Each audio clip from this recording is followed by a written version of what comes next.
Climate ரொம்ப சூப்பரா இருக்கே! ரசிக்கலான்னு பார்த்தா, அதெல்லாம் வீட்ல இருக்கவங்க விடமாட்டாங்க போல. என் புருஷனே, என் மாமனாரும் வெளியில கிளம்பி போயிட்டாங்க. இடியும், காத்தும் ரொம்பவே ஜாஸ்தியா இருந்தது. ஒரு வழியா எல்லாருமே வீட்டுக்கு வந்துட்டாங்க. சரி நிம்மதியா வந்து மத்தி மீன் குழம்பு, சப்பாத்தியும் சாப்பிடலான்னு பார்த்தா, அச்சாவ காணோம். யாரையும் கூப்பிடாம மாடி மேல ஏறி கிளீன் பண்ண ஆரம்பிச்சுட்டாரு. ஏன்னா, தென்னை மரத்தோட ஓலையும், அங்க இருக்க இலை எல்லாம் சேர்த்து தண்ணி போற இடத்த பிளாக் பண்ணிருச்சு. ஸோ, அதனால வீட்டுக்குள்ள தண்ணி கசிய ஆரம்பிச்சுருச்சு.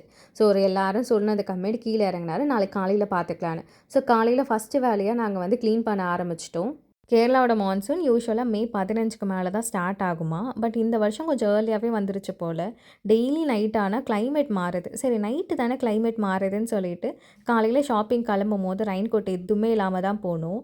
பர்ச்சேஸ்லாம் முடிச்சுட்டு ரிட்டர்ன் வரும்போது கிளைமேட் டோட்டலா மாறிடுச்சு. இந்த ஒரு கிளைமேட்டுக்கு தான் ரொம்ப நாள் ஆசைப்பட்டுட்டு இருந்தேன். இருந்தாலுமே கையில லோடு இருக்கவே பயந்து பயந்து வந்தோம்.